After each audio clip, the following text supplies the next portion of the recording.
ചേട്ടാ നമസ്കാരം. ഉം. ഇന്ന് വരുന്ന ഒരു അന്താരാഷ്ട്ര വാർത്ത എന്ന് പറയുന്നത് നമുക്കറിയാം, നമ്മുടെ പാകിസ്ഥാൻ എന്ന് പറയുന്ന രാജ്യം മുടിഞ്ഞ് കുത്തുവാള എടുത്തിരിക്കുന്ന ഒരു രാജ്യമാണ്. പല രാജ്യങ്ങളുടെ മുമ്പിൽ ചെന്ന് പാകിസ്ഥാൻ കൈനീട്ടേണ്ട ഒരു അവസ്ഥയാണുള്ളത്. അപ്പൊ ഈനാമ്പേച്ചിക്ക് മരപ്പട്ടി കൂട്ട് എന്ന് പറയുന്നത് പോലെ ബംഗ്ലാദേശിന്റെ പ്രധാനമന്ത്രി യൂനിസ് കഴിഞ്ഞ ദിവസം പാകിസ്ഥാന്റെ പ്രധാനമന്ത്രിയെ കണ്ടിട്ടുണ്ട്. എന്നിട്ട് യൂനിസ് പറഞ്ഞിരിക്കുന്നത്, ഇപ്പൊ ഒരു കച്ചിത്തുരുമ്പില്ലാതിരിക്കുകയാണ്. യൂനിസ് പറഞ്ഞിരിക്കുന്ന സംഭവം എന്ന് പറഞ്ഞു കഴിഞ്ഞാല്, പാകിസ്ഥാനെ ഞങ്ങൾക്ക് ഭയങ്കര വിശ്വാസമാണ്, അതുകൊണ്ട് പാകിസ്ഥാനിൽ നിന്ന് ഇങ്ങോട്ടേക്ക് ഇറക്കുമതി ചെയ്യുന്ന പ്രോഡക്ട്സിന്റെ ഗുണനിലവാരം ഞങ്ങൾ ഇനി പരിശോധിക്കില്ല എന്നാണ് അവർ പറഞ്ഞിരിക്കുന്നത്. പാവ ബംഗ്ലാദേശികൾ എന്ത് പഴച്ചു എന്നാണ് അന്താരാഷ്ട്ര മാധ്യമങ്ങൾ മുഴുവൻ റിപ്പോർട്ട് ചെയ്തുകൊണ്ടിരിക്കുന്നത്. അതുപോലെ തന്നെ പാകിസ്ഥാൻ ഇപ്പൊ മുച്ചൂട് മുടിഞ്ഞുകൊണ്ടിരിക്കുകയാണ്. അവർക്ക് എന്താണ് കയറ്റുമതി എന്ന് എനിക്ക് മനസ്സിലാവുന്നില്ല ബംഗ്ലാദേശിലോട്ട് ഇറക്കുമതി ചെയ്യാനായിട്ട്. അപ്പൊ ആ ഒരു സാഹചര്യത്തിൽ ചൈനയാണ് പാകിസ്ഥാൻ ഇപ്പൊ ഫണ്ടുകൾ മുഴുവൻ കൊടുത്തുകൊണ്ടിരിക്കുന്നത്. ചൈനയുടെ കാര്യം ബിജുചേട്ടൻ അറിയാലോ. ചൈന ഇപ്പം ഈ പല രാജ്യങ്ങളെയും ഡെറ്റ് ട്രാപ്പിൽ പെടുത്തിയിട്ട്, അതായത് ഈ കടക്കെണിയിലാക്കിയിട്ട് ചെറിയ ചെറിയ രാജ്യങ്ങൾക്ക് പോയി വലിയ കടം കൊടുത്ത് അവിടെയുള്ള രാജ്യങ്ങളിൽ കടന്നു കയറി അവരുടെ റോഡ് പണിയാം, വീട് പണിയാം, പലതും പണിയാന്ന് പറഞ്ഞ് ഈ ആഫ്രിക്കൻ രാജ്യങ്ങൾ മുഴുവൻ ചൈന കടന്നു കയറിയിട്ടുണ്ടെന്നാണ് എനിക്ക് മനസ്സിലാക്കാനായിട്ട് സാധിക്കുന്നത്. ഈ ടാൻസാനിയ, കെനിയ പോലുള്ള രാജ്യം, കെനിയയിൽ ഈ ഇടയ്ക്ക് നെയ്റോബിയിലൊക്കെ ഒരു ഇതൊക്കെ എടുത്തിട്ടുണ്ട് ചൈന, ഒരു തുറമുഖം. അതിന്റെ പിറകിൽ അംബാനി ഒരു വിമാനത്താവളം എടുത്തിട്ടുണ്ട്. എന്തായാലും അപ്പൊ ചൈന അങ്ങനെ കടന്നു കയറിയ രാജ്യങ്ങളിൽ ഒന്നാണ് പാകിസ്ഥാൻ. പാകിസ്ഥാൻ പിന്നെ ആരും പാകിസ്ഥാന് സഹായം കൊടുക്കാൻ തയ്യാറല്ല. കാരണം പാകിസ്ഥാൻ ഒരു ഭീകര രാജ്യമാണ്, ഭീകരവാദത്തെ കയറ്റുമതി ചെയ്യുന്ന ഒരു രാജ്യമാണെന്നാണ് പറയുന്നത്. ആ ഒരു സാഹചര്യത്തിൽ പാകിസ്ഥാൻ ഈ ഇടയ്ക്ക്, അതുകൂടെ എനിക്കൊന്ന് അറിയണം കേട്ടോ ബിജുചേട്ടന്റെ വഴി, പാകിസ്ഥാൻ ഈ ഇടയ്ക്ക് ഒരു വലിയൊരു എണ്ണ ശേഖരം കണ്ടെത്തി എന്ന് പറഞ്ഞ് ഒരു വലിയൊരു വാർത്ത പുറത്തു വന്നിട്ടുണ്ട്. പാകിസ്ഥാന്റെ കടലിടുക്കിൽ ഒരു എണ്ണ ശേഖരം കണ്ടെത്തി. പക്ഷേ എന്റെ ഒരു അറിവ് വെച്ചിട്ട് ബിജുചേട്ടാ, അത് ഈ ഇവന്മാർക്ക് ഈ പൈസ അടിച്ചു മാറ്റാനുള്ള ഒരു പരിപാടിയാണെന്നാണ് എനിക്ക് തോന്നുന്നത്. അത് ഖനനം ചെയ്തെടുക്കാൻ ഇവന്മാർക്ക് $5 ബില്യൺ വേണമെന്നാണ് പറയുന്നത്. അപ്പൊ ഏതെങ്കിലും ഒരു രാജ്യം വരും എന്ന് പറഞ്ഞ് ഇവന്മാര് പ്രതീക്ഷിച്ചിരിക്കുകയാണ്. പക്ഷെ ആരും അങ്ങോട്ട് കൈ കടത്തുന്നില്ല. ഇപ്പൊ ഖനനം ചെയ്താലും അവിടെ എണ്ണ ഉണ്ട് എന്ന് അറിഞ്ഞു കഴിഞ്ഞാലും അത് ഈ $5 ബില്യൺ നമ്മൾ കൊടുക്കുകയാണെങ്കിൽ ഒരു $500 ബില്യൺ തിരിച്ചു കിട്ടണ്ടേ? 5 ബില്യൺ അവിടെ ഖനനം ചെയ്തിട്ട് ഒരു 5 രൂപയുടെ എണ്ണ പോലും കിട്ടിയില്ലെങ്കിൽ എന്ത് ചെയ്യും എന്നുള്ളത് കൊണ്ടാണ് പാകിസ്ഥാൻ ഒരു അടവാണോ എന്നറിയില്ല. അപ്പൊ ഈ ഒരു സാഹചര്യത്തിൽ ചൈനയാണ് പാകിസ്ഥാൻ എപ്പോഴും സഹായിച്ചുകൊണ്ടിരിക്കുന്നത്. ചൈന ഈ പല രാജ്യങ്ങളെയും ഡെറ്റ് ട്രാപ്പിൽ പെടുത്തി ചൈനയിൽ ഇപ്പൊ സാമ്പത്തിക മാന്ദ്യമാണെന്നാണ് കേൾക്കാനായിട്ട് സാധിക്കുന്നത്. പാകിസ്ഥാനെ പോലുള്ള രാജ്യങ്ങളെ സഹായിക്കാനായിട്ട് ചൈന ചെന്നിട്ട് വലിയ ഉദ്ദേശങ്ങളോടെ ചെന്നതാണ്. അവസാനം ഈ ഒട്ടകത്തിന് മറ്റേ ടെന്റിനകത്ത് ഇടം കൊടുത്തതുപോലെ ആയിപ്പോയി പാകിസ്ഥാന്റെ മുഴുവൻ ബാധ്യതകൾ. നമ്മുടെ പാകിസ്ഥാന്റെ പ്രധാനമന്ത്രി CAD മൂസയിൽ പറയുന്നത് പോലെ, ഇതാ എന്റെ ബാധ്യതകളുടെ ലിസ്റ്റ് മുഴുവൻ ഞാൻ നിങ്ങളെ ഏൽപ്പിക്കുകയാണെന്ന് പറയുന്നത് പോലെ മൊത്തത്തിൽ ചൈനയെ ഏൽപ്പിച്ചിരിക്കുകയാണ്. അതോടുകൂടി ചൈന പെട്ടുപോയി. ചൈനയ്ക്കാണെങ്കിൽ പാകിസ്ഥാനിൽ നിന്ന് പിന്നോട്ട് പോകാനും നിവൃത്തിയില്ല, കുറെ കാര്യങ്ങൾ അവിടെ ചെയ്തും പോയി. യവന്മാരുടെ കയ്യിലാണെങ്കിൽ ഒന്നുമില്ലേ താൻ. തന്ത്രപ്രധാനമായ കുറെ സ്ഥലങ്ങൾ പിടിച്ചെടുക്കാന്ന് പറഞ്ഞു വന്നു കഴിഞ്ഞാൽ യവന്മാര് ഒരു മത നിയമങ്ങളും ഭയങ്കര ഒരു ഒരു എന്താ ഒരു പ്രത്യേകതരം രാജ്യമാണല്ലോ പാകിസ്ഥാൻ. ബംഗ്ലാദേശിലോട്ട് അതുകൊണ്ടാണ് ചൈന കൈ കടത്താത്തത്. അവിടെ 21 കോടി ജനങ്ങളുണ്ട്. ആ ജനങ്ങളുടെ മുഴുവൻ ബാധ്യതയെ ആധാരം വെച്ചെടുക്കാൻ വയ്യാത്തത് കൊണ്ട് അങ്ങോട്ടേക്ക് കൈ കടത്തുന്നില്ല. അതുകൊണ്ട് ചൈന അവിടെ ഒരുപാട് കാര്യങ്ങൾ ചെയ്യുന്നുണ്ട്. ഇപ്പൊ കഴിഞ്ഞ ദിവസം ഈ ചൈനയ്ക്ക് തന്നെ തലവേദന ആയിക്കൊണ്ട് ഈ പാകിസ്ഥാനിൽ ഒരു ബോംബ് സ്ഫോടനം നടന്നു. ആ ബോംബ് സ്ഫോടനത്തിൽ 3 ചൈനീസ് എഞ്ചിനീയർമാർ മരിച്ചുപോയി, 4 പേർക്ക് ഗുരുതരമായി പരിക്കേറ്റിട്ടുണ്ടെന്നാണ് അറിയാനായിട്ട് സാധിക്കുന്നത്. നമുക്കറിയാം, നേരത്തെ ചൈന ഈ നമ്മുടെ പാക് അധീന കശ്മീർ വഴി റോഡൊക്കെ പണിയുന്നുണ്ട്.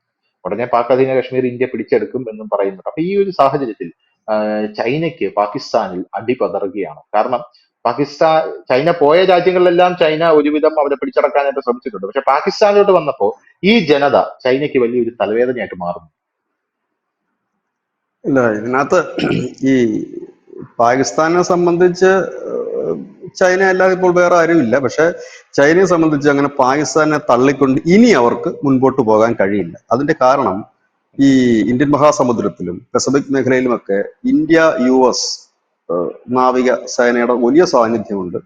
പോർട്ട് സഖ്യത്തിന് വലിയ സ്വാധീനമുണ്ട്. ഈ സ്വാധീനത്തെ ചെറുക്കണമെങ്കിൽ പാകിസ്ഥാന്റെ സഹായം ചൈനയ്ക്ക് കൂടിയേ തീരും. കാരണം അവരുടെ കടലിടുക്കുകളും കാര്യങ്ങളും ഒക്കെ, കാരണം ഇന്ത്യയുമായിട്ട് വളരെ നിയറസ്റ്റ് ആണ് കറാച്ചി തുറമുഖമൊക്കെ. അതെല്ലാം ചൈനയ്ക്ക് നിർണായകമായ ഘടകം. അപ്പൊ അതുകൊണ്ട് ചൈനയ്ക്ക് അവിടുന്ന് പോകാൻ കഴിയില്ല അവരുടെ തന്ത്രപ്രധാനമായ മേഖല. 1951 ഈ ചൈനയും പാകിസ്ഥാനുമായിട്ടൊരു റിലേഷൻ സ്റ്റാർട്ട് ചെയ്തു. ആദ്യഘട്ടത്തിൽ ഈ റിലേഷൻ എന്ന് പറഞ്ഞു കഴിഞ്ഞാല് ഈ കാലാവസ്ഥകളൊക്കെ അതിന്റെ മുന്നറിയിപ്പുകളും മറ്റുമൊക്കെ ഷെയർ ചെയ്യുന്നതായിരുന്നു. പിന്നീട് അത് സാങ്കേതിക രംഗത്തും ഒക്കെ മാറി. ആദ്യഘട്ടങ്ങളിലൊക്കെ ഈ പാകിസ്ഥാന്റെ ആയുധ വാങ്ങുന്നതിലെ 3-മത്തെ രാജ്യം ചൈനയായിരുന്നു. അമേരിക്ക കഴിഞ്ഞ 3-മത്തെ രാജ്യം. പിന്നെ ധനുഷ് നേരത്തെ പറഞ്ഞ കാര്യം ആയുധമൊന്നും കൊടുക്കാതെ, കാരണം പൈസ കൊടുക്കാനില്ല. ഇന്നിപ്പോ ചൈന ഈ പാകിസ്ഥാന്റെ 82% ആയുധങ്ങളും നൽകുന്നത് ചൈനയാണ്. അതാണ് അതിന്റെ ഇത്. ഇനി ഇതിനകത്ത് കുറെ കൗതുകകരമായ കാര്യങ്ങളുണ്ട്. ഒന്ന്, ഈ ജമ്മു കാശ്മീർ വിഷയത്തിൽ പാകിസ്ഥാന് ഉറച്ച പിന്തുണ നൽകുന്ന ഒരു രാജ്യം ചൈനയാണ്. അതാണ് ഒരു ചൈന ഓപ്പൺ ആയിട്ട് പാകിസ്ഥാൻ കൊടുക്കുന്ന ഏറ്റവും വലിയ ഒരു പിന്തുണ ഈ കാശ്മീർ വിഷയത്തിൽ മാത്രം. ഇതിനകത്ത് വലിയ രസകരമായ ഒരു കാര്യം എന്ന് വെച്ചാൽ, മുമ്പ് ധനുഷിന് ഓർമ്മയാണ്, ഈ ടിയാൻമെൻ സ്ക്വയറിൽ ചൈനയില് ഈ വിദ്യാർത്ഥികൾ, ആയിരക്കണക്കിന് വിദ്യാർത്ഥികൾ ഒരു പ്രക്ഷോഭം നടത്തിയായിരുന്നു. ആ പ്രക്ഷോഭത്തിന് മുകളിലേക്ക് ചൈന അവരുടെ സൈനിക ടാങ്ക് കയറ്റി ആയിരക്കണക്കിന് വിദ്യാർത്ഥികളാണ് ഞെരിച്ചമർത്തി കൊന്നുകളഞ്ഞു. ഭയങ്കര ദാരുണമായ ഒരു സംഭവം. ലോകത്തിന് ചൈന ടിയാൻമെൻ സ്ക്വയറിലെ കൊലപാതകം വലിയ സംഭവം, ലോക ചരിത്രത്തെ തന്നെ പിടിച്ചു കുലുക്കിയ. ടിയാൻമെൻ സ്ക്വയറിൽ അവിടെ സമരം ചെയ്തിരുന്ന വിദ്യാർത്ഥികളുടെ മുകളിലൂടെയാണ് ടാങ്കുകൾ കയറ്റി ഇറക്കി അരച്ച് കൊന്നുകളഞ്ഞു. ഈ ഒരു സംഭവത്തിൽ ലോകരാജ്യങ്ങളെല്ലാം ചൈനയ്ക്കെതിരെ തിരിഞ്ഞു. അന്ന് ഈ ചൈനയെ പിന്തുണച്ച 2 രാജ്യങ്ങളെ ഉണ്ടായത്. അതിലൊന്ന് നമ്മുടെ ക്യൂബയാണ്. കാരണം അത് കമ്മ്യൂണിസ്റ്റുകളാണല്ലോ, അവര് കമ്മ്യൂണിസ്റ്റ് രാജ്യമാണ്, ക്യൂബയാണ്. മറ്റേ ഒരു രാജ്യം പാകിസ്ഥാനാണ്. ആ ഒരു സംഭവത്തിൽ ചൈന പിന്തുണച്ച 2 രാജ്യങ്ങളേ ഉള്ളൂ. റഷ്യ പോലും പിന്തുണച്ചില്ല, വേറെ ആരും പിന്തുണച്ചില്ല. കാരണം അത് പിന്തുണയ്ക്കാൻ കഴിയുമായിരുന്നില്ല. കാരണം വിദ്യാർത്ഥികളായിരുന്നു. അത് ചെയ്തതൊരു വലിയ നിഷ്ഠൂരമായ, സാധാരണ ലോകത്താരും അത് ചെയ്തിട്ടില്ലത്. ഇപ്പൊ എല്ലാ രാജ്യങ്ങളിലും പ്രക്ഷോഭങ്ങൾ നടക്കാറുണ്ട്. ഇതിനേക്കാൾ വലിയ സ്വച്ഛാധിപതികളൊക്കെ ഭരിക്കുന്ന രാജ്യങ്ങളിൽ പോലും വലിയ പ്രക്ഷോഭം നടക്കും. നമ്മളതിനെ അടിച്ചമർത്തുക, മാക്സിമം ഒരു വെടിവെപ്പ്, അതിൽ തന്നെ ഒതുങ്ങുകയാണ് ചെയ്യുന്നത്. പക്ഷെ ഇത് അങ്ങനെ ആയിരുന്നില്ല. സൈനിക ടാങ്കുകൾ കയറ്റി ഇറക്കി അരച്ച് കൊല്ലുക എന്നത് അതൊരു വലിയ ഇതാണ്. അപ്പൊ അന്ന് പിന്തുണച്ചെത്തിയ 2 രാജ്യങ്ങളൊന്നും പാകിസ്ഥാനായി.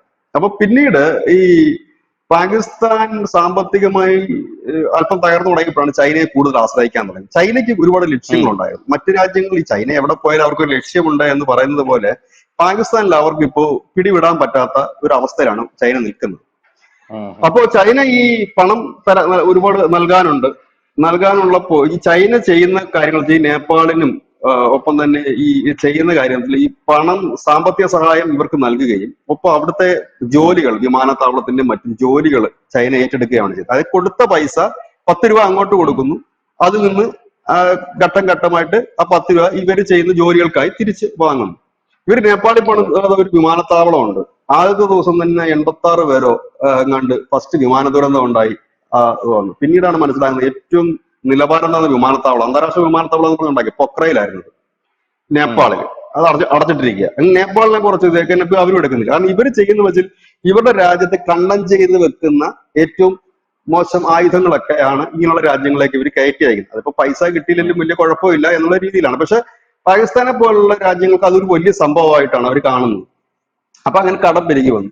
അപ്പോഴാണ് ചൈന അവരുടെ റോഡ് ആൻഡ് ബെൽറ്റ് സംവിധാനം, അതായത് ഈ ഇടനാഴി, സാമ്പത്തിക ഇടനാഴി ബലൂചിസ്ഥാൻ വഴി കടന്നു പോകുന്ന ഒരു വലിയ പ്രൊജക്ട്, അതിന് വേണ്ടിയിട്ട് ഒരുപാട് തൊഴിലാളികളെ ചൈന കൊണ്ടിറക്കി. ഒപ്പം തന്നെ ഈ പാകിസ്ഥാനിൽ അനവധി ചെറുകിടതും വലിയ ഈ ജലവൈദ്യുത പദ്ധതികളുണ്ട്, ഹൈഡ്രോ ഇലക്ട്രിക് പ്രൊജക്ടുകളുണ്ട്. ഇതെല്ലാം ചൈനീസ് പൗരന്മാരെ കൊണ്ട് ഇറക്കാൻ തുടങ്ങി. അതായത് ചൈനയുടെ ഒരു സാമന്ത രാജ്യം പോലെ മുൻപോട്ട്. ആദ്യ ഘട്ടങ്ങളിൽ ഈ പാകിസ്ഥാനികൾക്ക് മുഴുവൻ വലിയ താല്പര്യമായിരുന്നു ചൈന വരുന്നത്. കാരണം അവര് കാണുന്നത് ഇന്ത്യക്കെതിരെ പാകിസ്ഥാനൊപ്പം നിൽക്കുന്ന പോരാളിയായിട്ടാണ്. പക്ഷെ ചൈന പതുക്കെ അവരുടെ തൊഴിലാളികളെ, ലക്ഷക്കണക്കിന് തൊഴിലാളികൾ ഉണ്ടായെന്നാണ് പറയുന്നത്. പക്ഷെ ചൈന ഔദ്യോഗികമായി പറയുന്ന ആയിരക്കണക്കിന് തൊഴിലാളികൾ മാത്രമേ ഉള്ളൂ എന്ന് പറയുന്നുണ്ടെങ്കിൽ പോലും അതിനിടയ്ക്ക് 1972 ചൈനയും പാകിസ്ഥാനുമായിട്ടുള്ള ബോർഡർ ഇഷ്യൂസുകളെല്ലാം അവർ പരിഹരിച്ചു. ഇതിനകത്ത് കുറെ കാര്യങ്ങളുണ്ട് ഇതിനകത്ത്. ചൈന, അതായത് ഈ ഉയ്ഗൂർ മുസ്ലിങ്ങള് പാകിസ്ഥാൻ ബോർഡർ വഴി ആണ് തുർക്കിക്ക് പോകുന്നത്. ഈ ഉയ്ഗൂർ മുസ്ലിങ്ങൾ അവരുടെ എസ്കേപ്പ് ചെയ്യുന്ന രാജ്യം തുർക്കിയാണ്. അപ്പം ഈ പാകിസ്ഥാൻ വഴിയാണ് പോകുന്നത്. പാകിസ്ഥാൻ എന്ത് ചെയ്യും? അത് മാത്രമല്ല, പാകിസ്ഥാനിൽ നിന്ന് ഈ ഉയ്ഗൂർ മുസ്ലിങ്ങൾ വിവാഹം കഴിക്കുകയും ചെയ്യും. അപ്പോൾ ഇവർ ചെയ്യുന്ന കാര്യം എന്ന് വെച്ചാൽ ഈ വരുന്ന ഉയ്ഗൂർ മുസ്ലിങ്ങളെ കൃത്യമായി പിടിച്ച് ചൈനയ്ക്ക് കൊടുക്കുകയും ചെയ്യുന്നുണ്ട്. ഇതൊരു അവിടെ ഒരു ഇഷ്യൂ ആണ്. രണ്ടാമത്തെ കാര്യം, ഈ ബലൂചിസ്ഥാൻ വഴി ഈ ചൈനീസ് കടന്നുകയറ്റം, അതായത് ബലൂചിസ്ഥാനിലുള്ള ബലൂചിസ്ഥാൻ ലിബറേഷൻ ആർമി ഉണ്ട്, ബലൂചിസ്ഥാനിൽ അനവധി ഈ പാകിസ്ഥാൻ സർക്കാരിനെതിരെ പോരാടുന്നത്. അവരുടെ ഒരു കണക്കൂട്ടലിൽ ഈ ചൈനയെ കൂടുതലായിട്ട് കൊണ്ടുവരുന്നത് ബലൂചിസ്ഥാൻ ചൈനയുടെ അണ്ടറിലേക്ക് ആക്കാനൊരു ശ്രമമാണ് പാകിസ്ഥാൻ നടത്തുന്നത്. അത് കാരണം ബലൂചിസ്ഥാൻ ഒരു സ്വതന്ത്ര രാജ്യം വേണമെന്ന് പറഞ്ഞൊരു വാദമാണല്ലോ. അതിനെ തകർക്കാനായിട്ടാണ് പാകിസ്ഥാൻ ഭരണകൂടം ഈ ചൈനക്കാരെ കൊണ്ടിരുന്നത്. ഒരു ചിന്ത അവരിലുണ്ട്. പക്ഷെ സത്യമാണോ അല്ലയോ എന്നറിയില്ല, അതിനൊരു ചിന്തയുണ്ട്. ഇവരുടെ റോഡ് പോകുന്നത് അതുവഴിയാണ്, അത് വേറൊരു കാര്യം. ഏതായാലും അവിടെ നിരന്തരം ഇവരെ കൊന്നൊടുക്കിക്കൊണ്ടിരിക്കും. അത് ഒരു വിഷയം. ഇനി അങ്ങനെ ഇരിക്കുന്ന സമയത്താണ് ഈ ചൈനീസുകാര് ബലൂചിസ്ഥാനിൽ നിന്ന് വിട്ട് കറാച്ചിയും ഇസ്ലാമാബാദ് അടക്കമുള്ളിടത്തേക്കൊക്കെ കടന്നു കയറാൻ തുടങ്ങി. ഉം. കടന്നു കയറിയിട്ട് പാകിസ്ഥാനിലെ ഇവർക്ക് വേണ്ടി പന്നിക്കട തുറക്കേണ്ട അവസ്ഥയിലേക്ക് പാകിസ്ഥാൻ എത്തി. പന്നി ഇറച്ചി വിൽക്കുന്ന കട. പാകിസ്ഥാൻ എന്ന് അതെ വെച്ചാൽ കടുത്ത ഇസ്ലാമിക രാജ്യമാണ്. അവിടെ പന്നി അതെ. ഹറാമായ ഒരു വസ്തുവാണ്. അവർക്ക് വേണ്ടി അതെ. പരസ്യമായിട്ട് പന്നിക്കട തുറക്കാൻ തുടങ്ങിക്കഴിഞ്ഞപ്പോൾ അതിനെതിരെ പാകിസ്ഥാനിലെ മതമൗലികവാദ സംഘടനകൾ രംഗത്ത് വന്നു. ഉം. അതുപോലെ തന്നെ ഈ ചൈനീസ് ആർമി അവിടെ ഉണ്ട് വലിയ രീതിയിൽ. അത് ഈ പാകിസ്ഥാനിലുള്ള ഈ ഒരു ഒട്ടുമിക്ക ആളുകളും കരുതുന്നത് അവിടെ ഈ ജോലിക്കെന്ന് പറഞ്ഞു വരുന്നതെല്ലാം ഈ ചൈനയുടെ പട്ടാളക്കാരാണ് എന്നുള്ളതാണ് ഇവർ പറയുന്നത്. ഉം. ചൈനീസ് ആർമിയിലുള്ളവരാണ് എന്നാണ് പറയുന്നത്. പക്ഷെ എഞ്ചിനീയേഴ്സ് ആണെന്നുള്ള ഇതിലാണ് വരുന്നതെങ്കിൽ പോലും അതെല്ലാം ചൈനയുടെ പട്ടാളത്തിലാണെന്നാണ് അവർ പറയുന്നത്. ഏതായാലും ഇവർക്ക് വേണ്ടിയിട്ട് പെൺകുട്ടികളെ പിടിച്ചുകൊണ്ട് കൊടുക്കുന്ന അവസ്ഥയിലേക്ക് പോലും അവിടുത്തെ ഭരണാധികാരികൾ മാറി. അതായത് ഈ ഓ. മറ്റ് വിഭാഗങ്ങൾ, അഹമ്മദീയ വിഭാഗങ്ങളിലൊക്കെ പെടുന്ന, അതായത് അവിടുത്തെ ഉം. ന്യൂനപക്ഷങ്ങളായ കുറെ വിഭാഗങ്ങളുണ്ട്. അവിടുത്തെ പെൺകുട്ടികളൊക്കെ തട്ടിക്കൊണ്ട് പോകുന്നതും മറ്റും ഇങ്ങനെയുള്ളവർക്ക് കൊടുക്കാൻ വേണ്ടിയിട്ടാണ് എന്ന് പറയുന്ന, അപ്പൊ അത് ഉം. ചൈനയിലേക്ക് കടത്തിക്കൊണ്ട് കൊണ്ടുപോകുന്നു. അങ്ങനെ അക്ഷരാർത്ഥത്തിൽ ഏതാണ്ട് ചൈന അതിന്റെ പല ഭാഗങ്ങൾ ഒരു ചൈന ഇൻവേഷൻ പോലെ, ഒരു അധിനിവേശം പോലെ വരുന്നു. ഇതിനെതിരെ പാകിസ്ഥാനിൽ ആദ്യം ബലൂചിസ്ഥാനിലായിരുന്നു ഇതിനെതിരെ ഒരു ഉം. പ്രതിഷേധം ഉണ്ടായിരുന്നു, ഒരു പ്രക്ഷോഭം ഉണ്ടായിരുന്നെങ്കിൽ അത് പാകിസ്ഥാനിലെ മറ്റിടങ്ങളിലേക്ക് പല കാരണങ്ങളാൽ മാറുന്നു. ഒന്ന് മതപരമായ ഉം. കാരണങ്ങളാൽ മാറുന്നു. മറ്റൊന്ന് ഇത് കണക്ക് ഈ ചൈനയുടെ ഒരു അപ്രമാദിത്യം സഹിക്കാൻ പറ്റാത്തൊരു സാഹചര്യത്തിലേക്ക് മാറുന്നു. ഉം. ഈ അവസരത്തിൽ ചൈന കൂടുതൽ കൂടുതൽ പിടിമുറുക്കുന്നു എന്ന് കണ്ടപ്പോൾ പാകിസ്ഥാൻ വീണ്ടും വാഷിംഗ്ടണുമായി, അമേരിക്കയുമായി വീണ്ടും അടുക്കാനുള്ള ശ്രമം തുടങ്ങി. കാരണം അത് ഫണ്ട് ശരി. വേണം മുമ്പോട്ട് പോകാൻ. ഇനി ചൈന ഫണ്ട് കൊടുക്കില്ല പാകിസ്ഥാന്. കാരണം ചൈനയ്ക്ക് ഇത് ഈ കൊടുത്ത ഫണ്ട് ഊരിയെടുക്കാൻ വേണ്ടിയിട്ടുള്ള ശ്രമങ്ങളാണ്. അവർ ഊരിയെടുക്കുകയല്ല, ആ ഫണ്ട് നിലനിർത്തിക്കൊണ്ട് മറ്റു രാജ്യങ്ങളിൽ നിന്ന് കൊടുത്ത ഫണ്ട് ഊരിയെടുക്കാനാണ് ചൈന ശ്രമിക്കുന്നതെങ്കിൽ പാകിസ്ഥാനിൽ നിന്ന് കൊടുത്ത ഉം. ഫണ്ട് ഊരിയെടുക്കാൻ വേണ്ടിയിട്ടില്ല, ആ കൊടുത്ത ഫണ്ട് മുതലാക്കാൻ വേണ്ടിയിട്ടുള്ള ശ്രമമാണ്. കാരണം അവരെ സംബന്ധിച്ച് ഉം. ഞാൻ നേരത്തെ പറഞ്ഞതുപോലെ ഇന്ത്യ പസഫിക് അല്ല പസഫിക് ഓഷനിലായാലും ഇന്ത്യൻ മഹാസമുദ്രത്തിലായാലും ഈ അമേരിക്ക ഇന്ത്യയുമായി ചേർന്ന് വരുന്ന ബന്ധം, കോഡ് സഖ്യത്തിന്റെ ബന്ധം, ഇതിനൊക്കെ ഇവർക്ക് പാകിസ്ഥാന്റെ മണ്ണും കടലും ഒക്കെ ഇവർക്ക് അനിവാര്യമാണ്. അതുകൊണ്ട് ഉം. ഈ തുക അവർ തന്നില്ലേലും കുഴപ്പമില്ല, മാക്സിമം മുതലാക്കാം. മുതലാക്കൽ കൂടിക്കൊണ്ട് വരുമ്പോഴാണ് ഈ പ്രശ്നം. അങ്ങനെ വന്നപ്പോഴത്തേക്കും ഇതിനകത്ത് അപകടം മണത്തെറിഞ്ഞിട്ടാണ് വീണ്ടും അമേരിക്ക സമീപിക്കുന്നത്. അമേരിക്ക ഇനി പൈസ കൊടുക്കില്ലെന്ന് പറഞ്ഞു കഴിഞ്ഞിട്ടുള്ള ഒരു സാഹചര്യമുണ്ട്. ഉം. അപ്പോ അവരെ സമീപിക്കുന്നത് എന്തിനാന്ന് ചോദിച്ചു കഴിഞ്ഞാല് ഈ അമേരിക്ക വഴി IMF-ന് സ്വാധീനിക്കാൻ കഴിയും, ലോകബാങ്കിന്. ഉം. ലോകബാങ്കിൽ നിന്ന് ഉം. കുറെ വായ്പോട് എടുത്തില്ലെങ്കിൽ ഇപ്പൊ പിടിച്ചു നിൽക്കാൻ കഴിയില്ല പാകിസ്ഥാനെ സംബന്ധിച്ച്. ഉം. കാരണം ചൈനയെ സംബന്ധിച്ച് ഇപ്പൊ പാകിസ്ഥാൻ ഫ്ലോപ്പായി തകർന്നു പോകുന്നതാണ് ചൈന മാനസികമായി തന്നെ ആഗ്രഹിക്കുന്നത്. കാരണം തകർന്നു പോയാൽ ഉം. കുറച്ചുകൂടി ഈസി ആയിട്ട് അവർക്ക് ക്യാപ്ചർ ചെയ്യാൻ പറ്റും പല സ്ഥലങ്ങളും അവർക്ക്. ഉം. അപ്പോ ഉം. ഇത് കണ്ടുകൊണ്ടാണ് നമ്മുടെ ഇന്ത്യ ഈ ഒരു അവസരം മുതലാക്കിക്കൊണ്ട് ചൈനയുമായിട്ടുള്ള അതിർത്തി പ്രശ്നങ്ങൾ പെട്ടെന്ന് പരിഹരിക്കുന്നു. കാരണം നമുക്ക് ആ ലക്ഷ്യം ഉം. POK ഇവിടെ കവർ ചെയ്ത് കഴിഞ്ഞാൽ നമ്മൾ അവിടെ ഒരു ഓക്കെ ആയി. ബാക്കി എന്തായാലും ഇവന്മാർ ക്യാപ്ചർ ചെയ്യും ഇതേ രീതിയിൽ മുമ്പോട്ട് ഉം. പോവുകയാണെന്ന്. ആ ഒരു പിടിച്ചെടുക്കലിന്റെ ഒരു വലിയ സാധ്യതകൾ അവിടെ നിൽക്കുന്നുണ്ട്. അതിനകത്ത് നമ്മുടെ ഭാഗം കൂടെ എടുത്തു കഴിഞ്ഞാൽ ഇവരുമായി അഡ്ജസ്റ്റ് ചെയ്ത് പോകാനും നമുക്ക് പറ്റും. അപ്പൊ ഈ IMF-ന്റെ ഇത് ഈ വായ്പ കിട്ടാനായിട്ട് പാകിസ്ഥാൻ ഏറ്റവും വലിയ തടസ്സം എന്ന് വെച്ചാൽ അവിടുത്തെ ഭീകരവാദം തന്നെയാണ്. അപ്പോ അവരുടെ ഗ്രേ പട്ടികയിലാണ് ഈ പാകിസ്ഥാനെ പെടുത്തിയിരിക്കുന്നത്. അപ്പൊ ഗ്രേ ഉം. പട്ടികയിൽ എത്തിയത് തന്നെ അമേരിക്കയുടെ സഹായം ഉണ്ടാകും. ബ്ലാക്ക് ലിസ്റ്റിലായിരുന്നു. ഈ കടം കൊടുക്കാത്ത കുറെ രാജ്യങ്ങളുണ്ട് IMF. അവരുടെ കുറെ ക്രൈറ്റീരിയകളുണ്ട്. ഈ പണം ഉം. ഭീകരവാദത്തിന് ഉപയോഗിക്കുന്നു, ഇല്ലെങ്കിൽ അവിടെ മനുഷ്യ അവകാശ ലംഘനം നടക്കുന്നു, അങ്ങനെ കുറെ സാധനങ്ങളുണ്ട്. ഇതെല്ലാം റെഡിയാക്കിയാൽ മാത്രമേ വായ്പ കൊടുക്കത്തുള്ളൂ. അങ്ങനെ ഈ ഉം. പാകിസ്ഥാൻ ബ്ലാക്ക് ലിസ്റ്റിൽ നിന്ന് ഗ്രേ ലിസ്റ്റിലേക്ക് ഇപ്പൊ കയറി. അതിന് ഈ അമേരിക്കയാണ് റിപ്പോർട്ട് കൊടുക്കുന്നത്. ഇപ്പം പാകിസ്ഥാൻ വലിയ കുഴപ്പമില്ല, അമാതിരി ഭീകരവാദികളൊക്കെ ഇപ്പൊ ഒതുക്കുന്നുണ്ട്, കുറെ ഭീകരവാദികളെ ഉം. തകർത്ത്. അത് ഈ ഗ്രേ ലിസ്റ്റ് കയറാൻ വേണ്ടിയിട്ടാണ് ബില്ലാദിനൊക്കെ കൊലക്ക് കൊടുത്തത്. പാകിസ്ഥാന്റെ ഉം. ഹെൽപ്പോട് കൂടിയായിരുന്നു ബില്ലാദിനെ ഉൾപ്പെടെ അമേരിക്ക കൊല്ലുന്നതിന്റെ പിന്നിലുള്ള കാര്യം. അമേരിക്ക വന്ന് ഇടയ്ക്കിടയ്ക്ക് അവിടെ പണി നടത്തിക്കൊണ്ട് പോകുന്നതും, അമേരിക്കയുടെ വ്യോമത്താവളം ഉണ്ട് അവിടെ, ഇപ്പോഴും നിലവിലുണ്ട് അമേരിക്കൻ വ്യോമത്താവളം. ഉണ്ട്. ഇതൊക്കെ മെയിൻറ്റെയിൻ ചെയ്തോട് പോകുന്നത് എന്തിനാന്ന് വെച്ച് കഴിഞ്ഞാൽ ഇതൊക്കെ കൊടുക്കുന്നത് കൊണ്ടാണ് ദവന്മാര് ബ്ലാക്കിൽ നിന്ന് ഇപ്പൊ ഗ്രേയിലേക്കാണ് കയറ്റിയിരിക്കുന്നത്. ഗ്രേയിലേക്ക് കയറ്റുമ്പോ ഈ ഏതോ കുറച്ച് ഫണ്ട് കിട്ടും ആ ഫണ്ടിന് വേണ്ടിയിട്ട്. അപ്പം ഇവർക്ക് ഇപ്പൊ ആരും ഫണ്ട് കൊടുക്കുന്നില്ല എന്നുള്ളതാണ്. മുമ്പ് ഇവർക്ക് സൗദി അറേബ്യ കണക്കുള്ള ഗൾഫ് രാഷ്ട്രങ്ങൾ ഫണ്ട് കൊടുത്തിരുന്നു.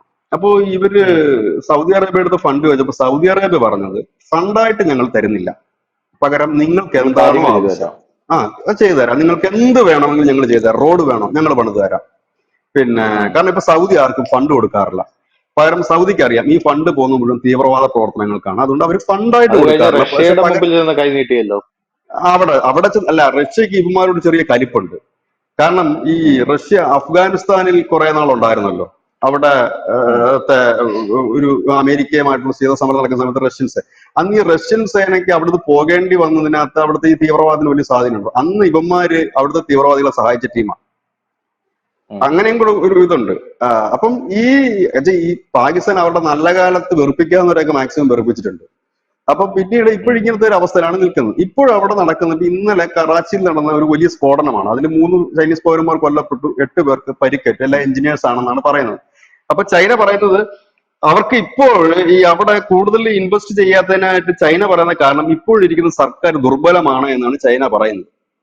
അതുകൊണ്ട് തന്നെ ഞങ്ങളുടെ പൗരന്മാർക്ക് പോലും സുരക്ഷ നൽകാൻ കഴിയുന്ന ഇല്ലാത്തടത്ത് എങ്ങനെ ഫണ്ട് നൽകുന്നു. പക്ഷെ അതല്ല അതിന്റെ റീസൺ. ചൈന ഇപ്പോൾ സാമ്പത്തികമായിട്ട് വളരെ തകർന്നൊരു നിലയിലാണ് ചൈന നിൽക്കുന്നത്. കാരണം ഈ ഉം. കടം കൊടുത്ത രാജ്യങ്ങൾ, നേരത്തെ ധനുഷ് സൂചിപ്പിച്ചണക്ക്, ആരും കടം തിരിച്ചു കൊടുക്കാൻ പ്രാപ്തരായിട്ടുള്ളവരില്ല. ഇപ്പൊ പാകിസ്ഥാനെ കയ്യിൽ അതെ. വെക്കുന്നത് പോലെ മറ്റു രാജ്യങ്ങളെ കൈവച്ചിട്ട് കാര്യം. കാരണം ചൈനയുടെ ഒരു പ്രധാന ഇൻകം എന്ന് വെച്ചാൽ റിയൽ എസ്റ്റേറ്റ് ബിസിനസ് ആണ്. ലോകത്തെമ്പാടും ഉം. ചൈനീസ് കമ്പനികൾ ഈ സ്ഥലം വാങ്ങി കൂട്ടിയിട്ടുണ്ട്. അത് റിയൽ എസ്റ്റേറ്റ് മേഖലയിലാണ് ചൈന ഏറ്റവും കൂടുതൽ പണം മുടക്കിയിരിക്കുന്നത്. പക്ഷെ അതെല്ലാം മാന്ദ്യത്തിലേക്ക് പോവുകയും തകർച്ചയിലേക്ക് പോവുകയും ഒന്നും അല്ലാത്തൊരു സാഹചര്യം എത്തുകയും ചെയ്തപ്പോൾ ചൈനയിലെ ബാങ്കുകൾ പലതും ഉം. പൂട്ടിപ്പോയി. നമ്മൾ കുറച്ചു നാൾക്ക് മുമ്പ് ഒരു റിപ്പോർട്ട് കണ്ടത് ചൈനയിലെ ബാങ്കുകളുടെ മുമ്പിൽ അവിടുത്തെ ജനങ്ങൾ സമരം ചെയ്യുന്ന ഒരു കാഴ്ച. അതൊക്കെ അപൂർവമായിട്ട് മാത്രം പുറത്തു വരുന്ന ചിത്രങ്ങളാണ് അതൊക്കെ. അത്ര ഒരു ദാരിദ്ര്യത്തിലേക്ക് അവർ വലിയ പ്രതിസന്ധിയിലേക്ക് പോയിക്കൊണ്ടിരിക്കുകയാണ്. ഇപ്പൊ നമുക്ക് ചൈനയുടെ സാമ്പത്തിക കുതിപ്പെന്നും പറഞ്ഞിട്ട് ഒരു വാർത്തയും നമുക്ക് കാണാനില്ലല്ലോ. ഇപ്പൊ ഒരു വാർത്തയില്ല. മുമ്പെന്ന് പറഞ്ഞാൽ ഇന്ത്യയുടെ GDP ഉയർന്നു എന്ന് പറയുമ്പോൾ അടുത്ത ദിവസം വരുന്ന വാർത്ത ചൈന വലിയ കുതിപ്പ് നടത്തിയെന്നാണെങ്കിൽ ഇന്ന് അത്തരം ഉം. വാർത്തകളൊന്നും തന്നെ ഇല്ല. അപ്പൊ ആ ഒരു സാഹചര്യം കൂടെ നിലനിൽക്കുന്നുണ്ട്. അപ്പൊ സ്വാഭാവികമായിട്ട് ഇപ്പൊ സംഭവിക്കുന്ന ഒരു കാര്യം എന്ന് പറഞ്ഞു കഴിഞ്ഞാല് ഈ ചൈന പാകിസ്ഥാനിൽ നിന്ന് പോകില്ല. കാരണം അവർക്ക് പോകാൻ കഴിയില്ല. തന്ത്രപ്രധാനമായ ഒരു മേഖലയാണ്. ഇനിയിപ്പോൾ വലിയ ഉം. സാമ്പത്തിക സഹായം ചൈന കൊടുക്കാനുള്ള സാധ്യതയില്ല. കാരണം കൊടുത്തത് മുതലാക്കിക്കൊണ്ടിരിക്കുകയാണ് അവർ. കാരണം ഈ റോഡിന്റെ ആയാലും മറ്റുള്ള കാര്യങ്ങൾ അവർക്ക് തിരിച്ചു കിട്ടില്ലെന്ന് നന്നായിട്ടറിയാം. കാരണം ഇനി വേറെങ്ങും കൊടുക്കാനില്ല. പക്ഷെ ഇപ്പോഴ് പാകിസ്ഥാന്റെ ഒരു വലിയ ഭാഗ്യം തെളിഞ്ഞിരിക്കുന്നത് എന്താന്ന് വെച്ച് കഴിഞ്ഞാല് ഈ അമേരിക്കയ്ക്ക് ഒരു വലിയ തലവേദനയായിട്ട് ചൈന മാറുന്നുണ്ട് പല ഇഷ്യൂസിലും, തായ്വാന്റെ ഉം. ഇഷ്യൂസിലൊക്കെ. ഉം. ഉം. അപ്പൊ വീണ്ടും പാകിസ്ഥാനോട് ചെറിയ സ്നേഹം അമേരിക്കയ്ക്കും തുടങ്ങിയിട്ടുണ്ട് ഇപ്പൊ. കാരണം ഉം. അങ്ങനെ അധികം വെറുപ്പിക്കാതെ മുമ്പോട്ട് പോവുക എന്ന അർത്ഥം കുറിച്ച് വേണ്ട. കാരണം എല്ലാവരുടെ ലക്ഷ്യം എന്ന് വെച്ചാൽ ഈ പാകിസ്ഥാനെ മുന്നിൽ നിർത്തിക്കൊണ്ട്, അല്ലെങ്കിൽ പാകിസ്ഥാന്റെ മണ്ണും കടലും ഉപയോഗിച്ചുകൊണ്ട് എതിർക്കുക. അപ്പൊ ചൈനയുടെ ലക്ഷ്യം ഈ പാകിസ്ഥാന്റെ മണ്ണും കടലും ഉപയോഗിച്ചുകൊണ്ട് ഇന്ത്യയും അമേരിക്കയുടെയും ഒക്കെ നീക്കത്തെ തടയുക എന്നുള്ളതാണെങ്കിൽ അമേരിക്കയുടെ നീക്കം എന്ന് പറഞ്ഞാൽ ഈ പാകിസ്ഥാന്റെ മണ്ണ് ഉപയോഗിച്ച് ഇവരെ തടയുക എന്നുള്ളത് തന്നെയാണ്. അപ്പോൾ ഇങ്ങനെ ഉം. ചില വിഷയങ്ങൾ അവിടെ ഉണ്ട്. അതുകൊണ്ട് ഇപ്പൊ ഈ അടുത്ത കാലത്ത് അമേരിക്ക കുറച്ചുകൂടെ ഒക്കെ ചില വിട്ടുവീഴ്ചകളൊക്കെ ചെയ്തിട്ട് കുറച്ച് പണം ഉം. അമേരിക്ക കൊടുക്കാമെന്ന് പറഞ്ഞിട്ടുണ്ട്. ഉം. അപ്പം ഇതാണ് അവരുടെ അവസ്ഥ. പിന്നെ ഈ യുനെസ് പോയതിനകത്ത് വലിയ അത്ഭുതപ്പെടേണ്ട കാര്യമൊന്നുമില്ല അവിടെ. കാരണം ഇപ്പോഴത്തെ അവസ്ഥ അനുസരിച്ച് ഇന്ത്യയിൽ നിന്നായിരുന്നു അവർ കുറച്ചധികം ട്രേഡിങ്സ് നടത്തിക്കൊണ്ടിരുന്നത്. ഇപ്പൊ അത് നടക്കുന്നില്ല. ഉം. അപ്പം ഉം. പാകിസ്ഥാനെ സംബന്ധിച്ച് പറയണമെങ്കിൽ പാകിസ്ഥാനിൽ നിന്നും ഇന്ത്യയിലേക്ക് കുറെ കച്ചവടങ്ങൾ നടന്നിരുന്നു. നമ്മൾ അവരെ ബ്ലോക്ക് ചെയ്യുന്നതിന് മുമ്പ് കുറച്ചധികം കച്ചവടങ്ങൾ. ഉം. കാരണം അവിടുന്ന് ഈ പരിപ്പ്, സബോള, അതുപോലെ തന്നെ ഉപ്പ്, അങ്ങനെ കുറെ അധികം അത് ഈ ചെറുകിട ബിസിനസ്സുകാർക്ക് വലിയ ഗുണപ്പെടുന്നതാണ്. ഇപ്പൊ അത്തരത്തിലുള്ള ട്രേഡിങ്സ് ഉം. വീണ്ടും ഇവര് തമ്മിലാകുക. കാരണം ഇവര് രണ്ടുപേരും ഇപ്പൊ സമാനമായ അവസ്ഥയിലാണ്, ദരിദ്രന്മാരായ ഒരു അവസ്ഥയിൽ ഉം. നിൽക്കുക രണ്ട് രാജ്യം, ബംഗ്ലാദേശ് ആയാലും ഉം. പാകിസ്ഥാനായാലും. അപ്പൊ ഈ ദരിദ്രന്മാർ അങ്ങോട്ടും ഇങ്ങോട്ടും ഈ സാധനങ്ങൾ കൈമാറ്റം ചെയ്യാനേ പറ്റൂ. കാരണം വലിയ കോസ്റ്റ്ലി ആയിട്ടുള്ള സാധനങ്ങൾ ഇപ്പോൾ ബംഗ്ലാദേശിന് യൂസ് ചെയ്യാൻ, അവിടുത്തെ ജനങ്ങൾക്ക് യൂസ് ചെയ്യാനുള്ള സാമ്പത്തിക അവസ്ഥ ഇപ്പോഴില്ല. അവരുടെ പല കമ്പനികളും പൂട്ടും. മനസ്സിലായി. പക്ഷെ ഇന്ത്യയെ വെറുപ്പിച്ചുകൊണ്ട് ബംഗ്ലാദേശിന് പോകാനും പറ്റില്ല. കാരണം ഈ പ്രധാനപ്പെട്ട ഉം. മരുന്ന് ഉൾപ്പെടെയുള്ള കാര്യങ്ങളുണ്ട്. ഈ ഇങ്ങനെയുള്ള കാര്യങ്ങൾ എന്തായാലും നല്ല ക്വാളിറ്റി ഉള്ളത് എവിടെ നിന്നെങ്കിലും എടുക്കണമല്ലോ. അത് പാകിസ്ഥാനിൽ അങ്ങനെയുള്ള ഉം. കാര്യങ്ങൾ ഉം. ഒന്നും തന്നെ ഇല്ല. അവിടെ ഈ ചൈനയും മെഡിസിൻസും ചൈനയുടെ സാങ്കേതിക വിദ്യകളും ചൈനയുടെ വൈദ്യശാസ്ത്ര രംഗത്തെ കാര്യങ്ങളും ഒക്കെ തന്നെയാണ് ഇപ്പോഴും ഈ പാകിസ്ഥാൻ കൂടുതൽ ആശ്രയിക്കുന്നത്. അതിനെ ആശ്രയിച്ചിട്ട് ബംഗ്ലാദേശിന് ഉം. പോകാനും കഴിയില്ല. അത് തന്നെ ആ ട്രേഡിങ്സ് വലിയ നഷ്ടവുമാണ് ഈ ബംഗ്ലാദേശിനെ സംബന്ധിച്ച്. കാരണം പാകിസ്ഥാൻ വഴി നടത്തുന്ന ഒരു ട്രേഡിങ്. അപ്പൊ അങ്ങനെയും ചില കാര്യങ്ങൾ ഇതിനകത്തുണ്ട്. അതുകൊണ്ട് ഈ ഇപ്പോൾ നടന്നത് ഈ ഒരു കൊലപാതക പരമ്പരകൾ ഇന്നും ഇന്നലെ തുടങ്ങിയതല്ല, ഈ ചൈനീസ് പൗരന്മാരെ കൊല്ലുന്നത്. ഏതാണ്ട് 2017 മുതൽ തന്നെ ഒന്നും രണ്ടും ചൈനീസ് പൗരന്മാരെ വെച്ച് കൊല്ലുന്നുണ്ട്. ഇതിനു മുമ്പ് ഒരു ചൈനീസ് എഞ്ചിനീയേഴ്സ് ഉം. സഞ്ചരിച്ചിരുന്ന ഒരു മിനി ബസ് ബോംബ് സ്ഫോടനത്തിൽ തകർത്ത് 23 പേരെ കൊല്ലപ്പെട്ടത്. അങ്ങനെ ഉം. ഇടയ്ക്കിടയ്ക്ക് അവർ ഉം. തകർക്കുകയും കൊല്ലപ്പെടും. അതുപോലെ ഒരു ചൈനീസ് അധ്യാപികയെ കൊന്നു. ഈ ചൈനക്കാര് അവിടെ വന്നിട്ട് പാകിസ്ഥാൻകാരെ ചൈനീസ് ഭാഷ പഠിപ്പിക്കുന്ന വിദ്യാലയങ്ങൾ തുടങ്ങിയിട്ടുണ്ട്. കാരണം അതിനായിട്ട് ചൈനക്കാർ പറയുന്ന കാരണം എന്ന് വെച്ച് കഴിഞ്ഞാൽ ഞങ്ങളുടെ സ്ഥാപനങ്ങളിൽ വർക്ക് ചെയ്യാനായിട്ട് ചൈനീസ് ഭാഷ അറിഞ്ഞിരിക്കണമല്ലോ. ഇതിനെയൊക്കെ മനസ്സിലായി. പാകിസ്ഥാനികൾ വേറൊരു കണ്ണിലാണ് കാണുന്നത്. പാകിസ്ഥാനികൾ കരുതുന്നത് നമ്മുടെ ഇവിടെ വന്നിട്ട് ഇവരുടെ ഭാഷ പഠിപ്പിച്ചിട്ട് ഇവരുടെ ആൾക്കാരെ ആക്കി മാറ്റി ഇവരുടേതായ ഒരു ടെറിട്ടറി സ്ഥാപിക്കാനാണ് എന്നാണ് പാകിസ്ഥാനിൽ കരുതുന്നത്. അപ്പൊ ഇങ്ങനെയും ചില കാര്യങ്ങൾ അവിടെ നടക്കുന്നുണ്ട്. അപ്പൊ അതുകൊണ്ട് ഇതൊരു സംഘർഷത്തിന്റെ തുടക്കവുമല്ല ഒടുക്കവുമല്ല, ഇതിങ്ങനെ ഉം. തുടർന്നുകൊണ്ടേയിരിക്കും. ഇതിന്റെ ആത്യന്തികമായി സംഭവിക്കാൻ പോകുന്ന കാര്യം ഈ പാകിസ്ഥാൻ കടുത്ത ഉം. സാമ്പത്തിക തകർച്ചയിലേക്ക് പോകും. അതിനു മുമ്പ് ഈ അടുത്ത കാലത്ത് സംഭവിക്കാൻ പോകുന്ന ഒരു കാര്യം, അവിടെ ഒരു വലിയ പ്രക്ഷോഭത്തിന് അരങ്ങൊരുങ്ങുന്നുണ്ട്. ഈ നമ്മുടെ ഇമ്രാൻഖാന്റെ പാകിസ്ഥാൻ തെഹ്രീക് പാർട്ടി എന്ന് പറഞ്ഞൊരു പാർട്ടിയുണ്ട്. ഇമ്രാൻഖാന്റെ പാർട്ടി അതെ വലിയ അതെ. പാർട്ടിയാണ്.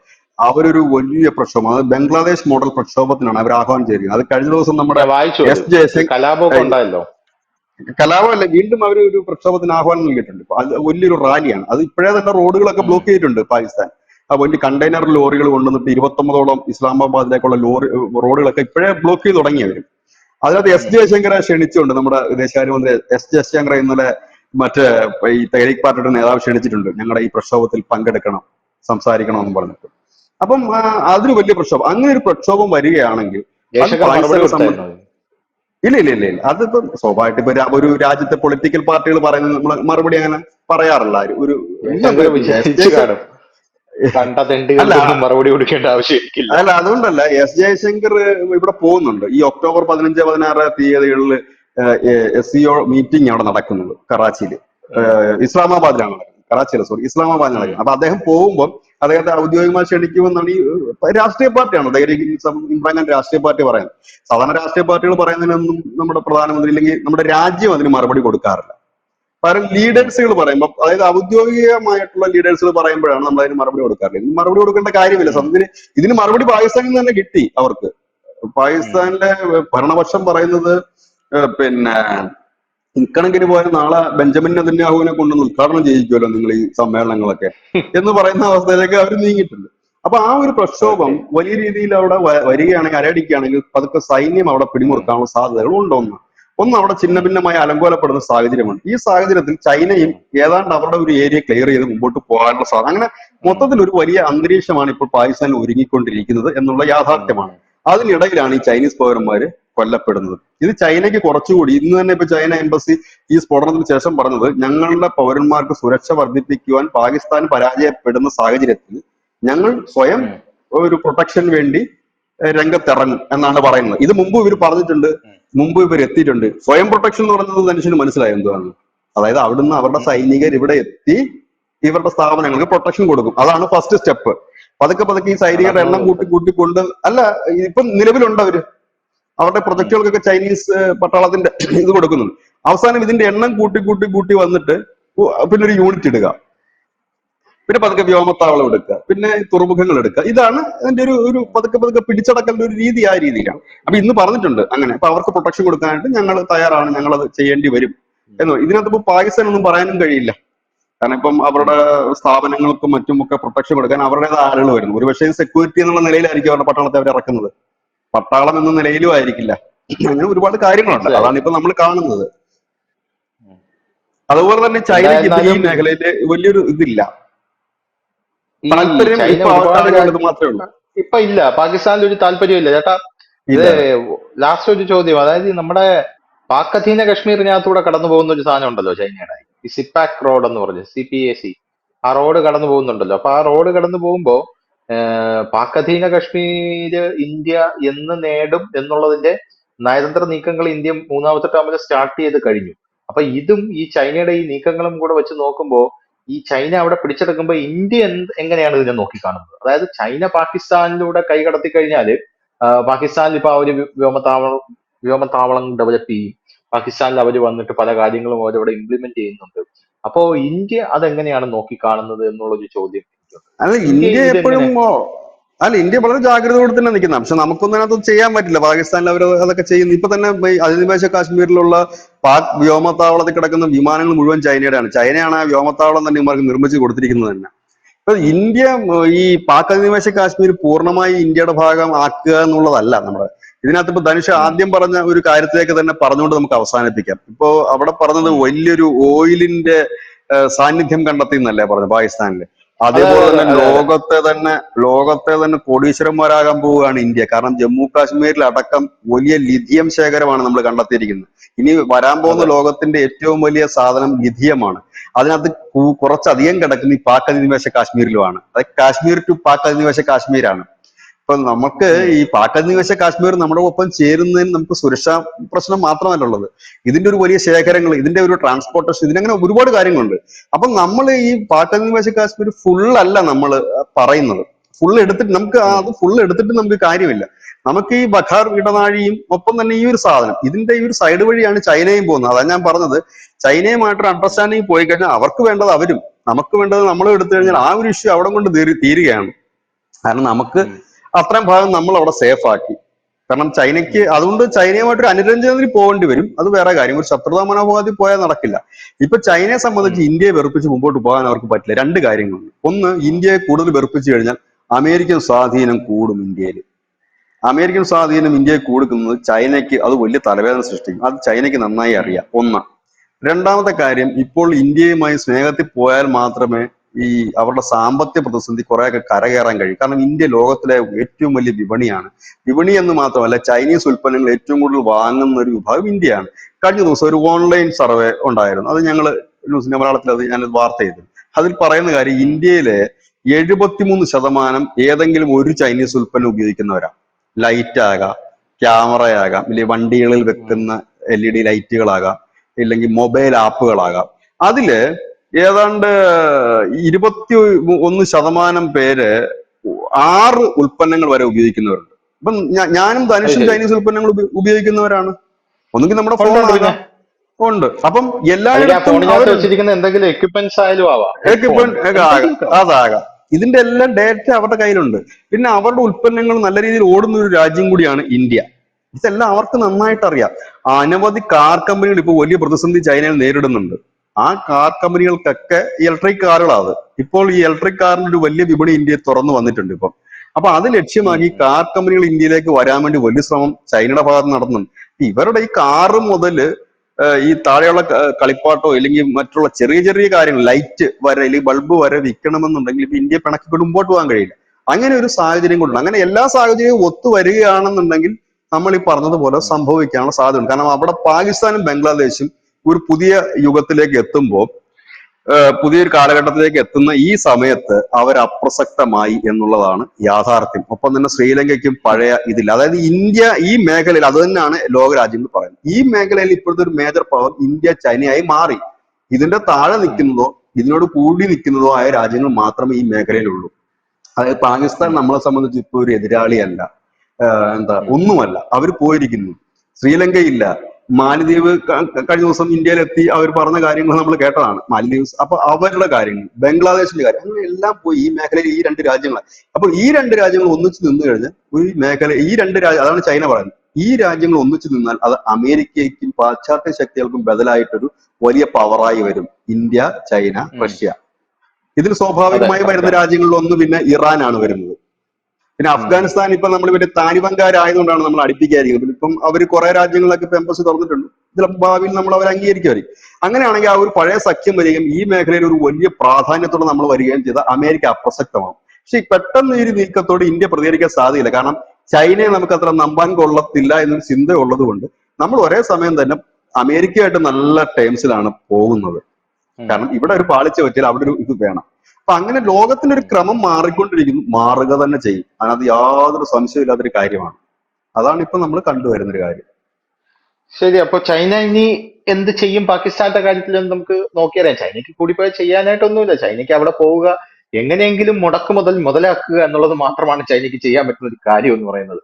അത് മുതലാക്കാനായിട്ട് ഇവര് അതെ, അത് തന്നെയാണ് ചൈനയുടെ ഒരു നീക്കം എന്ന് പറയുന്നത്. ചൈന ഇന്റൻഷനോടുകൂടി പോകുന്ന രാജ്യങ്ങൾ, അതായത് ഇപ്പൊ ശ്രീലങ്കയില് ഇപ്പോ ചൈന ഇൻവെസ്റ്റ് ചെയ്യുന്നുണ്ടെങ്കിൽ അവർക്ക് ആ തുറമുഖം എടുക്കാനാണ് എന്നുള്ള ആ ഒരു ഇന്റൻഷനാണ് അവർക്കുള്ളതെന്ന് നമുക്ക് മനസ്സിലാക്കാം. കാരണം ഇന്ത്യക്കെതിരെ അവർക്ക് അവിടെ ഒരു ഇന്ത്യൻ ഓഷനിൽ ആ ഒരു തുറമുഖം ആവശ്യമാണ് എന്നുള്ളത് കൊണ്ടാണ് ചൈന. അതിനുശേഷം ചൈനയുടെ സ്പൈ കപ്പലൊക്കെ അവിടെ വന്നിരുന്നല്ലോ, നമ്മുടെ ആര്യഭട്ട, അതൊക്കെ വെച്ച് നമ്മൾ അതിനെ ഗംഭീരമായിട്ട് പ്രതിരോധിച്ചിരുന്നു. പക്ഷെ പാകിസ്ഥാനിലോട്ട് വരുമ്പോൾ യഥാർത്ഥത്തിൽ ചൈന പെട്ടുകിടക്കുന്ന ഒരു അവസ്ഥയാണ് നമുക്ക് കാണാനായിട്ട് സാധിക്കുന്നത്. അല്ല, അതല്ല ചൈനയ്ക്ക് അവിടെ നിന്ന് പോകാൻ പറ്റില്ല. കാരണം ഈ ഇപ്പൊ ഇന്ത്യ US സൈനികാഭ്യാസം ഒക്കെ ഉള്ളത് കൊണ്ട് നാവിക കടലെടുക്കുക ഒരു വലിയ വിഷയമാണ്. ഇനി ചൈനയ്ക്ക് മുതൽ മുടക്ക് എങ്ങനെയെങ്കിലും തിരിച്ച് മുടക്കുമുതൽ എങ്ങനെയെങ്കിലും തിരിച്ച് എടുക്കുക എന്നുള്ള ഒരു ചിന്ത മാത്രമേ ഉള്ളൂ. അതിന് ഇനിയിപ്പോ ചൈന ഇവിടെ തോട്ടാളക്കാരെ കൊണ്ടിറക്കും, അവിടെ വിമാനത്താവളങ്ങൾ ചിലപ്പോൾ പണിയുമായിരിക്കും. ചൈന അവിടെ എന്തെങ്കിലും ഖനനം ചെയ്യാനുണ്ടെങ്കിൽ ഖനനം ചെയ്യുമായിരിക്കും. പക്ഷെ പാകിസ്ഥാനെ സംബന്ധിച്ച് പറയുകയാണെങ്കിൽ ഇതുപോലൊരു ഗതികെട്ട രാജ്യം വേറെ ഇല്ലാത്തത് കൊണ്ട് തന്നെ ഇത് എങ്ങനെ ചൈന ഡീൽ ചെയ്യും എന്നുള്ളത് നമുക്ക് അല്ല ധനുഷ, ഇവിടെ വലിയൊരു മോഹം അല്ല, വലിയൊരു കാര്യം കൂടെ പറയാം നമുക്ക്. ചൈനയുടെ ഏറ്റവും വലിയൊരു മോഹമുണ്ട്, കറാച്ചി തുറമുഖം ഏറ്റെടുക്കുക എന്നുള്ള ഒരു വലിയ സ്വപ്നമുണ്ട്. അത് ഏറ്റെടുക്കുന്നത് നമുക്കും വലിയ തലവേദനയാണ്. നമുക്കൊരു വലിയ ലക്ഷ്യം ഈ കറാച്ചി തുറമുഖമാണ്. അത് ചൈന ഉള്ളിൽ സൂക്ഷിക്കുന്ന വലിയ സ്വപ്ന, കറാച്ചി തുറമുഖത്തിന്റെ പ്രവർത്തനം അവർ ഏറ്റെടുക്കുക എന്നുള്ളത്. പറയാൻ പറ്റില്ല, ഇതാണ് അവസ്ഥയെങ്കിൽ ചിലപ്പോൾ കറാച്ചിയും അവരുടെ കയ്യിൽ ഇരുന്നേക്കാം. കറാച്ചി പക്ഷെ കറാച്ചി അവരുടെ കയ്യിൽ ഇരിക്കണമെങ്കിൽ കുറച്ചുകൂടെ അവര് അധ്വാനിക്കണമെന്നാണ് ഞാൻ വായിച്ചിട്ടുള്ളത്. കാരണം കറാച്ചി ഏറ്റെടുക്കൽ എന്നുള്ളത് അത്ര എളുപ്പമായിട്ടുള്ള ഒരു കാര്യമല്ല. എങ്കിലും പാകിസ്ഥാൻ ഇപ്പൊ ചൈനയുടെ മുമ്പിൽ ഏത് വിധേനയും മുട്ടിലേറിയാൻ റെഡിയായിരിക്കുന്ന ഒരു സാഹചര്യത്തിൽ ഭാവിയിൽ ചിലപ്പോൾ അത് സംഭവിച്ചേക്കാം എന്നുള്ളതാണ് നമ്മുടെ ഒരു നിഗമനം. ഇപ്പൊ ഓൾറെഡി അവരുടെ കയ്യിൽ ഗോദ്വാർ തുറമുഖം ഇരിപ്പുണ്ടല്ലോ ചൈനയിൽ.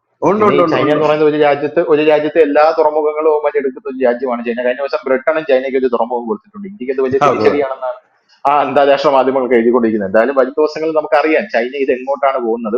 അവിടുത്തെ സാമ്പത്തിക പ്രതിസന്ധി ഒന്നുകൂടെ രൂക്ഷമാവാനായിട്ട് നമുക്ക് പ്രാർത്ഥിച്ചുകൊണ്ട് നിർത്താം. Thank you so much.